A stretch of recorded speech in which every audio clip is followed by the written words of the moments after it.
Hello guys, my name is Rachna Namani. Welcome to biochem tutorial. आज के lecture में हम एलर्जी के ऊपर डिस्कस करेंगे। एलर्जी या एलर्जेंस। एलर्जेंस क्या होते हैं जो एलर्जी को कॉज करने के लिए रिस्पॉन्सिबल होते हैं। एलर्जी टर्म्स आपने बहुत बार सुना है। तो एलर्जी एक कॉमन से सिम्टम्स है। एलर्जी को हम डिजीज़ नहीं कहेंगे यहाँ पे। एलर्जी जब हम कभी भी एक one place to another place means एक जगह से दूसरी जगह में जाते हैं तो हमें तब भी एलर्जी हो सकती है। क्यों होती है? क्योंकि हम इन्वायरमेंटल कंडीशन को चेंज करें। किसी भी हर जगह में पर्टिकुलर क्या होते हैं, अलग अलग तरीके के प्लांट्स होते हैं, अलग अलग तरीके के एनिमल्स भी हो सकते हैं और अलग अलग तरीके से क्लाइमेटिक कंडीशन हो सकती है, ह्यूमिडिटी हो सकती है, मॉइस्चर ज़्यादा हो सकता है और बहुत सारे केमिकल्स हो सकते हैं। पॉलन ग्रेन्स की वजह से एलर्जी होती है, डस्ट की वजह से एलर्जी होती है, सैंड की वजह से एलर्जी होती है, माइट्स की वजह से एलर्जी होती है और बर्ड्स के जो फैदर्स होते हैं उनकी वजह से एलर्जी होती है। तो एलर्जी एक डिजीज़ नहीं कहेंगे। एलर्जी हमें बहुत सारे कारणों से होती है। फूड की एलर्जी हो सकती है आपको, लेकिन जनरल हमें ये देखा गया है कि हम अपनी इन्वायरमेंटल कंडीशन बहुत बार या अपने बच्चों में, बड़ों में या किसी में भी इन्वायरमेंटल कंडीशन को अगर हम चेंज करते हैं, one place to another place जाते हैं तो बहुत सारे बच्चे एलर्जिक हो जाते हैं, उनको एकदम से एलर्जी हो जाती है। तो उसके क्या सिम्टम्स होते हैं? एकदम से बॉडी का टेम्परेचर भी चेंज हो सकता है, वॉमिटिंग हो सकती है और बॉडी में ईचिंग हो सकती है, रनिंग नोज हो सकता है, स्नीजिंग हो सकती है। इस तरीके से बहुत सारी प्रॉब्लम्स होती हैं जो कि एलर्जी में हम उनको काउंट करते हैं। अब टॉपिक के ऊपर हम डिस्कस करेंगे। देखिएगा, एलर्जी को कॉज करने के लिए या एलर्जेंस वो एजेंट होते हैं जो एलर्जी को कॉज करते हैं, या एलर्जी को कॉज करने के लिए जो कुछ एजेंट रिस्पॉन्सिबल होते हैं उन्हीं को हम एलर्जेंस कहते हैं। अब एलर्जी हमें बहुत सारी कारणों से हो सकती है। बहुत सारे लोगों को पॉलन की वजह से, पॉलन ग्रेन्स, जब फ्लावरिंग टाइम आता है तो पॉलन ग्रेन्स बहुत सारे हो जाते हैं। फ्लावरिंग टाइम में बहुत सारे लोगों को वो पॉलन ग्रेन्स बाय एयर में मूव करते हैं, उनकी वजह से एलर्जी होती है। माइट्स, टिक्स होते हैं, बहुत सारे लोगों को इनकी वजह से एलर्जी होती है। बहुत स्पोर की फॉर्मेशन होती है, वो डिस्पर्स होते हैं, बहुत सारे लोगों को इनकी वजह से। किसी को सन की एलर्जी होती है, फैदर्स होते हैं स्मोक की वजह से, फोक की वजह से। और कुछ ये सारे जो पॉलन, माइट्स के या स्पोर, फैदर्स, ये सारे हमारे पास क्या है? बायोटिक फैक्टर मीन्स जो लिविंग ऑर्गेनिज्म है इनकी वजह से भी एलर्जी होती है। और abiotic means sand, dust and smoke, ये हमारे पास क्या है? ए बायोटिक फैक्टर है। तो ए बायोटिक या बायोटिक कुछ भी हम कह लीजिएगा, स्मोक, तो इनकी वजह से हमें क्या होती है? एलर्जी होती है। तो ये सारे एलर्जी के लिए रिस्पॉन्सिबल एजेंट है जिनकी वजह से क्या होती है? एलर्जी कॉज होती है।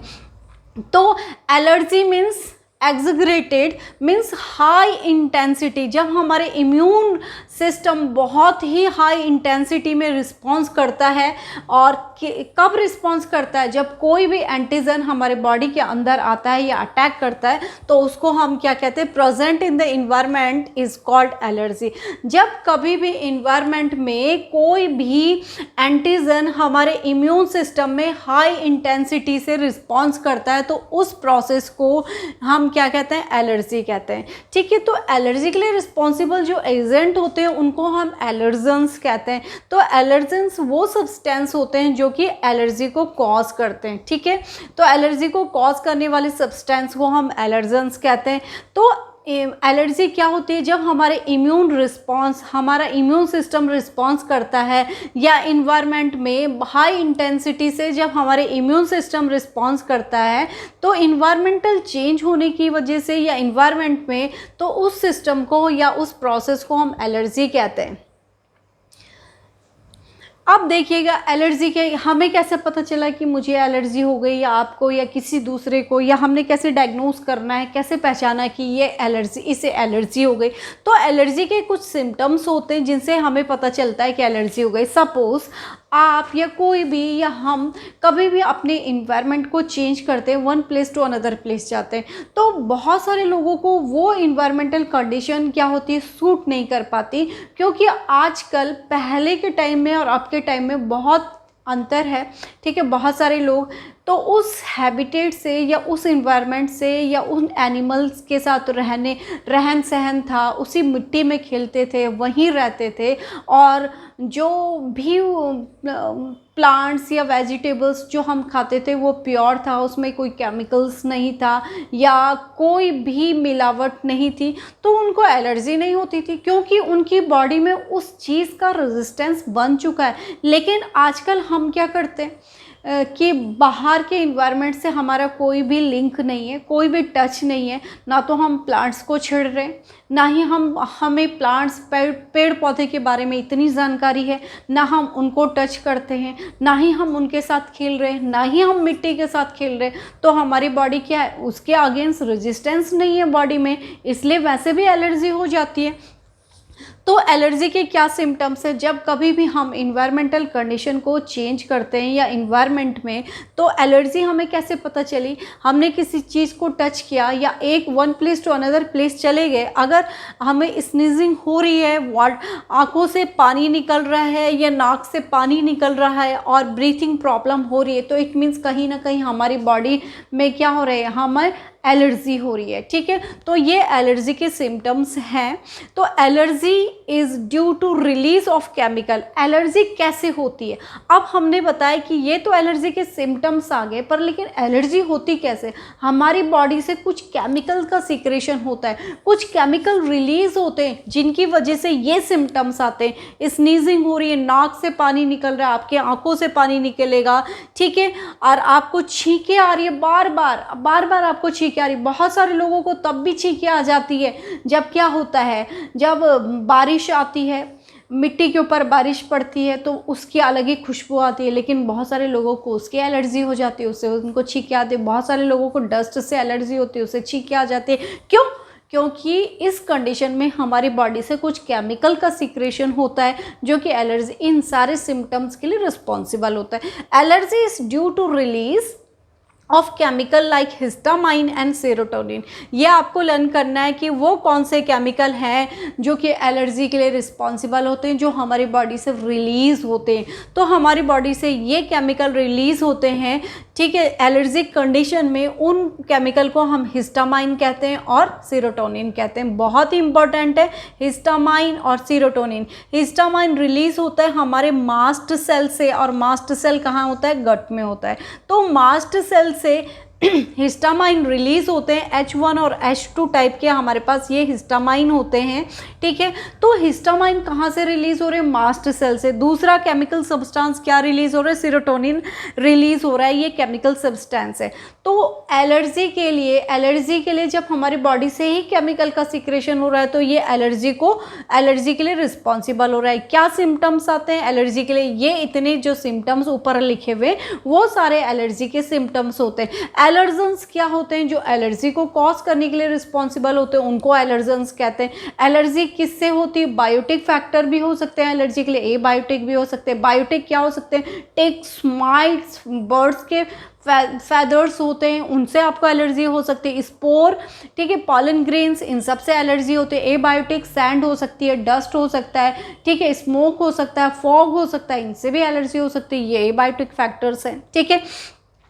तो एलर्जी के लिए हमारी बॉडी में कौन सी एंटीबॉडी रिस्पॉन्सिबल होती है, IgE। इसकी डिटेल स्टडी हमने प्रीवियस लेक्चर में भी करी, जो कि ये एंटीबॉडी हमारी बॉडी में इस कंडीशन में, एलर्जिक कंडीशन में काम करती है, IgE टाइप की इम्यूनिटी या एंटीबॉडीज़।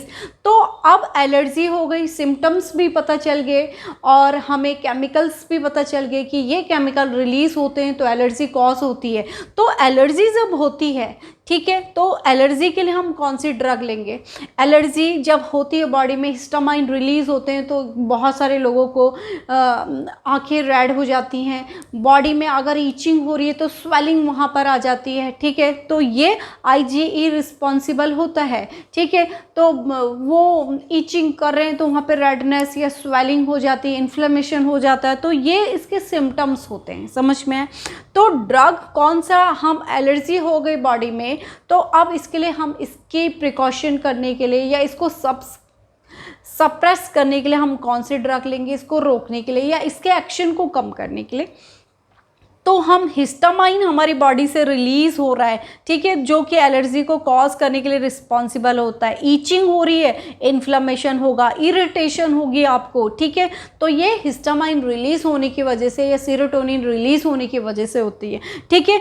तो इसकी वजह से जब ईचिंग या जब हिस्टामाइन रिलीज हो रहा है तो उसके एक्शन को कम करने के लिए हम कोई ना कोई ऐसी ड्रग लेंगे जो उसके अगेंस्ट काम करेगा। वो ड्रग क्या होगी हमारी बॉडी में? Anti histaminic drug. हम कैसी ड्रग लेंगे? हिस्टामाइन के जो अपोजिट एक्शन करे या उसको रोके उसके एक्शन को, तो हम उस कंडीशन में एंटी हिस्टामिनिक ड्रग लेंगे। हम यहाँ पर एंटी हिस्टामिनिक ड्रग लेंगे या एंटी हिस्टामाइन लेते हैं, और इसके साथ साथ ये स्टेरॉइड्स लेते हैं। स्टेरॉइड्स भी केमिकल सब्सटेंस होते हैं जो कि एलर्जी को सप्रेस, एलर्जी को रोकने का काम करते हैं। इसके साथ साथ एड्रेनलिन जो हमारे पास होता है, ठीक है, वो हम ड्रग यूज़ करते हैं। एंटीहिस्टामिनिक ड्रग यूज़ करते हैं, स्टेरॉइड्स ड्रग का यूज़ करते हैं और एड्रेनलिन ड्रग का यूज़ करते हैं। तो ये कुछ ड्रग्स होते हैं जो कि एलर्जी को रिड्यूस करने का काम करते हैं, कम करने का काम करते हैं। तो एंटीहिस्टामिनिक ड्रग हिस्टामाइन के अगेंस्ट वर्क करती है।